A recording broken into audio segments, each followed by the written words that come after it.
Good morning, everyone. So, today we are going to start the chapter number 2, that is microorganisms, friends and foes.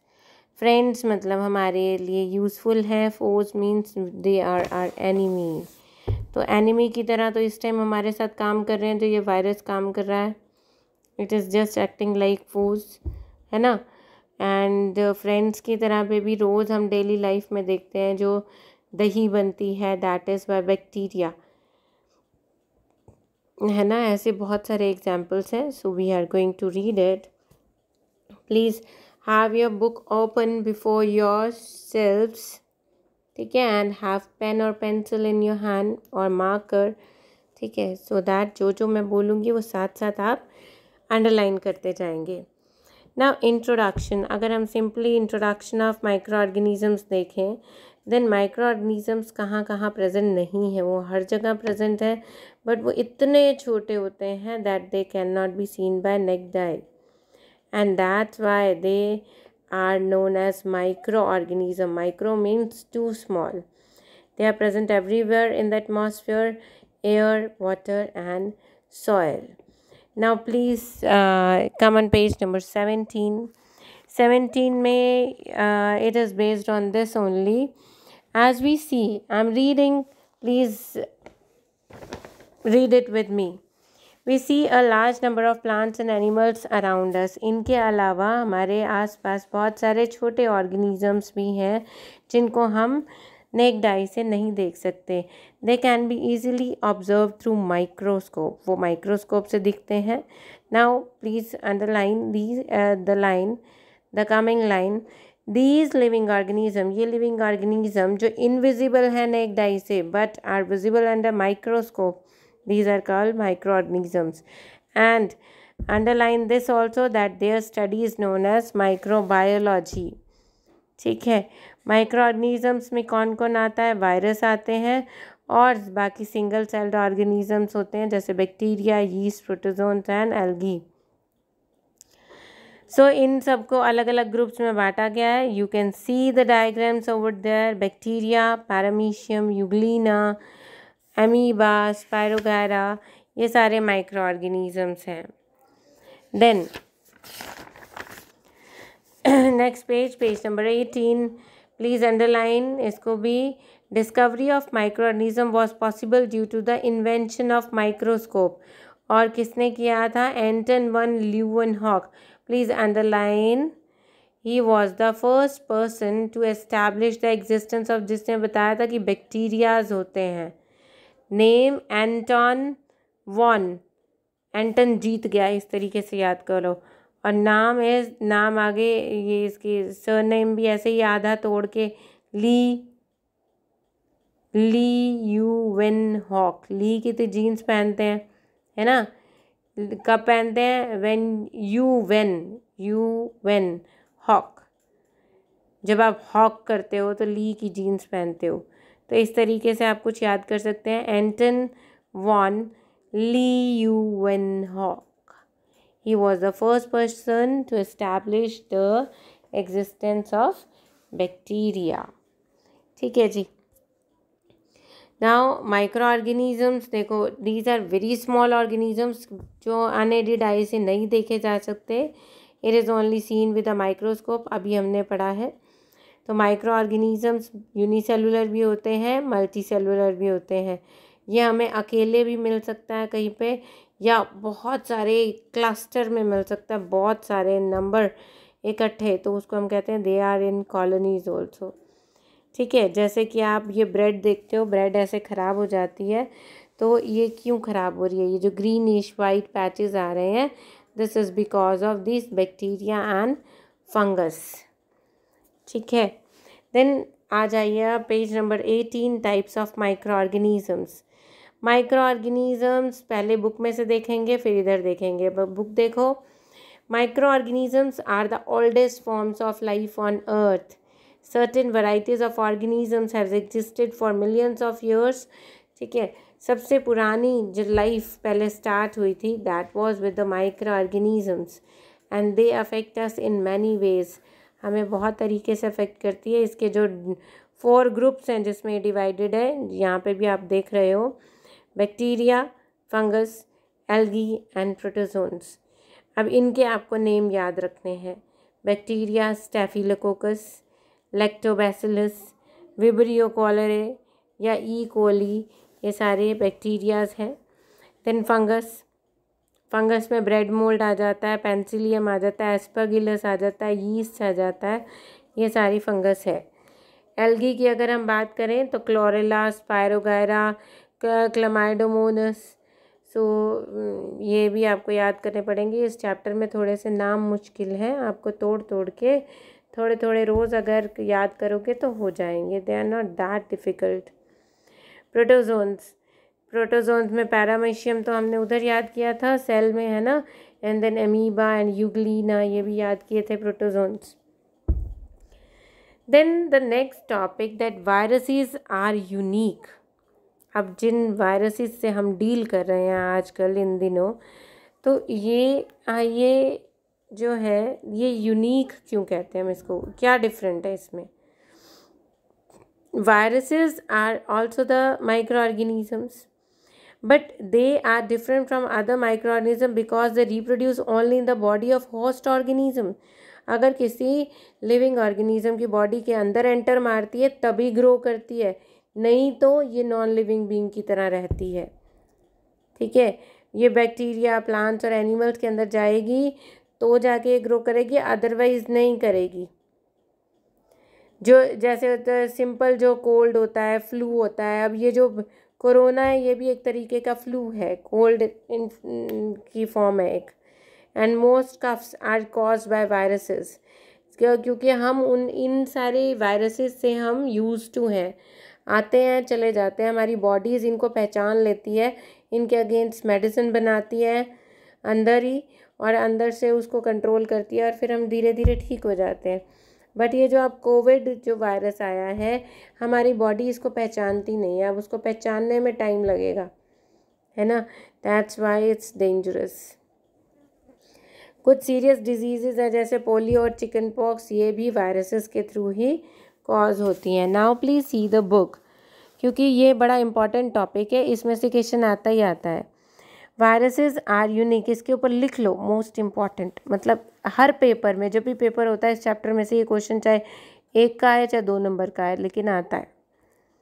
Viruses are unique, why? Because they exhibit characteristics of both living organism and non living organism. Viruses living organism की तरह भी काम करते हैं और non living organism की तरह भी काम करते हैं। When they are floating in air, अगर वो हवा में है, डोर के ऊपर है, डोर नॉब के ऊपर है, तो ये नॉन लिविंग थिंग की तरह। जैसे अगर हम नमक छिड़क दें या शुगर गिर जाए तो जैसे उसके पार्टिकल पड़े रहेंगे वही भी पड़ा रहेगा। ठीक है, इनको हम स्टोर करके ये बड़े सारे सालों तक जार्स में भी रख सकते हैं, नमक की तरह, शुगर की तरह। But when they come in contact with a suitable plant, animal और बैक्टीरिया, जैसे ये इनके से कॉन्टैक्ट में आएगा, ये लिविंग ऑर्गेनिज्म के कैरेक्टरिस्टिक्स शो करना शुरू कर देता है। वो एक सेल को इन्फेक्ट करते करते करते करते अपने आप को इतना ज़्यादा मल्टीप्लाई कर लेता है उस बॉडी के अंदर कि वो बन जाती है अंदर एक बहुत बड़ी डिजीज़। दैट्स वाई ये क्वेश्चन भी आता है, why viruses are regarded as being on border line between living and non living entities. ठीक है, तो उसका भी आंसर आप यही लिखेंगे, बिकॉज कि when they are on any surface they are acting like non-living things, but when they come in contact with plant, animal or bacteria or any host body, then they start behaving like living organism. वो एक cell को infect करके बहुत ज़्यादा multiply करती है and cause the disease. I hope that it is very clear to you. These are the same that you have seen over here, types of bacteria. That is the spiral bacteria, rod shape bacteria, ये कुछ shapes भी बताई गई हैं। क्लमाइडोमोनस, spirogyra तो हम 6-7 से पढ़ रहे हैं। प्रोटोजोआ में अमीबा, पैरामीशियम, शेप्स दिखा रखी हैं डायग्राम्स के साथ। फंगस में आ गया आपका bread moulds, penicillium, aspergillus. So these are the diagram of these. ये वायरस होती है, अलग से होता है, इसका एक हेड कैप्सूल होता है, एक टेल होती है, नीचे टेल फाइबर्स होते हैं, एंड प्लेट होती है। सो देन ये देखो HIV एनाटॉमी, ये भी एक वायरस है। ये इसके अंदर ये सारा पूरा इसका स्ट्रक्चर है। इसके जो स्ट्रक्चर म्यूटेशन, जो आजकल एक वर्ड चल रहा है म्यूटेशन, म्यूटेशन मीन्स वो अपना स्ट्रक्चर अंदर से चेंज करती जाती है और एक या दो टाइप ऑफ वायरस इकट्ठे मिलकर एक नया वायरस बना देते हैं। That is called the mutation. ये वायरस का एक बिहेवियर है, एक स्वभाव है। क्यों है? ताकि वो ह्यूमन बॉडी में पहचानी ना जाए। अगर वो ह्यूमन बॉडी में पहचानी जाएगी तो हम उसके अगेंस्ट एंटीबॉडीज़ क्रिएट कर लेगी हमारी बॉडी, और एंटीबॉडीज़ क्रिएट करते ही हमारे अंदर उसकी मेडिसिन बन जाएगी एंड वो मर जाएगी। लेकिन क्योंकि वो हमारे अंदर पहचानी ना जाए, then it start mutating itself. ठीक है जी। देन फ्रेंड्स और फोज से पहले आपका एक टॉपिक है, where do micro organisms live, that is on page number 19। Please look on this. But वैसे है बहुत ईजी। मतलब माइक्रो ऑर्गेनिजम्स कहाँ रहते हैं भैया? हर जगह रहते हैं।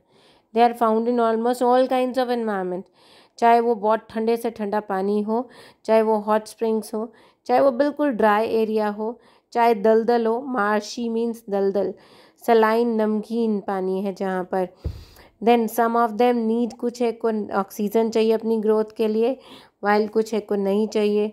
They are found in the soil, और सॉइल में मिलते हैं, ओशन फ्लोर पे मिलते हैं, एटमॉस्फेयर में मिलते हैं, रॉक्स के अंदर मिलते हैं, अर्थ क्रस्ट के ऊपर मिलते हैं। देन माइक्रो ऑर्गेनिजम्स हमारी बॉडी में भी हर जगह मिलते हैं। आर माउथ, मुंह में, थ्रोट में, नोज़ में, एलिमेंट्री कैनाल में, स्मॉल इंटेस्टाइन, लार्ज इंटेस्टाइन में बहुत सारे माइक्रो ऑर्गेनिजम्स होते हैं। सो क्या हम कहेंगे? That micro organisms are found everywhere.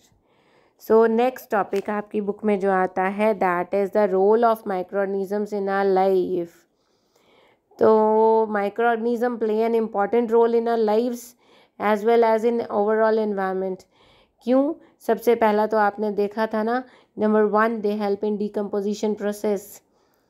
ये माइक्रो ऑर्गेनिज्म डेड बॉडीज़ को डिकम्पोज करके मिनरल्स बनाते हैं। And in maintaining biogeochemical cycles, जिससे कार्बन साइकिल बनती है, नाइट्रोजन साइकिल बनती है, ऑक्सीजन, कार्बन और ऑक्सीजन साइकिल 6 में आपने पढ़ी थी, कार्बन डाइऑक्साइड और ऑक्सीजन कैसे बनती है। So they are useful and beneficial for many kind, बहुत सारी जगह पे यूज़फुल भी हैं। इवन हम बहुत सारा फूड भी इसी से बनाते हैं। But some of them are harmful कैसे? बिकॉज ये हमारा फूड ख़राब कर देती हैं। क्योंकि एक तरीके से तो जैसे ये हमने देखा था यहाँ पे, ये हमारा फूड है, ये इन्होंने ख़राब कर दिया। ना ख़राब करती तो हम खाते, लेकिन वो बहुत पुराना हो जाता। बहुत पुरानी चीज़ें खानी भी हमारी हेल्थ के लिए अच्छी नहीं है। तो इट्स बेटर कि ताज़ी चीज़ों को कंज्यूम कर लो। ये एक तरीके से ये हमारे लिए इस टाइम पे भी अच्छे हैं। अगर ये माइक्रो ऑर्गेनिजम्स ख़राब ना करें तो ये पता नहीं कितने टाइम तक पड़ी रहे। हमें पता है कि ये ब्रेड ख़राब हो जाएगी तो within 1 or 2 days finish it up, है ना। So microbial population in the human body में आप ये फिगर देख रहे हो, ये सबसे महान एक फिगर है जो हमारी बुक में है, that is on page number 20। Normal condition में हमारी बॉडी के ऊपर has a house of a large population of micro organisms. They are however kept in the balance and are usually harmless, क्योंकि हमारी बॉडी को इतने माइक्रो ऑर्गेनिज्म की आदत पड़ गई होती है। ठीक है। They form an essential system, ये हमारी बॉडी की हेल्प भी करते हैं। सी देखो, हमारे स्कैल्प के ऊपर 1 मिलियन बैक्टीरिया पर सेंटीमीटर स्क्वायर। एक छोटे से 1 सेंटीमीटर का आप एक स्क्वायर बनाओ, उसके अंदर 1 मिलियन बैक्टीरिया मिलेगा आपको आपके सिर के ऊपर। अगर अंडर द आर्म्स बात करेंगे तो 1 सेंटीमीटर का अगर आप स्क्वायर बनाओगे तो उसमें 1 से लेके 10 मिलियन तक बैक्टीरिया मिल सकता है। See how many bacterias you are carrying. जल्दी नहा के आओ, चलो। It's just a joke because everyone is carrying that and no one knows about this. See. So the next topic is friends and foe. हमने पढ़ना है friend, microorganisms, how they play an important role in our lives. some of them are beneficial in many ways whereas some others are harmful and cause disease. Micro organism जो होते हैं हम उससे curd बनाते हैं मिल्क से for making cheese, pickles, bread, cake, pastries, alcohol, wine, vinegar, ये सब बनाने में कौन हेल्प करता है? Micro organisms. Making curd from milk, कौन सा बैक्टीरिया यूज़ होता है? Lactobacillus bacteria. ये मिल्क के अंदर जब हम खट्टा लगाते हैं, खट्टा लगाने का मतलब हमने दही वाला थोड़ा सा बैक्टीरिया दूध में डाल दिया. अब वो पूरी रात भर जब तक पड़ा रहेगा, उसको ज़्यादा छेड़छाड़ नहीं करनी होती है, अनडिस्टर्ब पड़ा रहे, तो वो मल्टीप्लाई होता होता होता होता होता मिल्क को सॉलिडिफाई कर देगा और उसका टेस्ट चेंज कर देगा. दैट मीन्स वो बन जाएगी दही. ठीक है.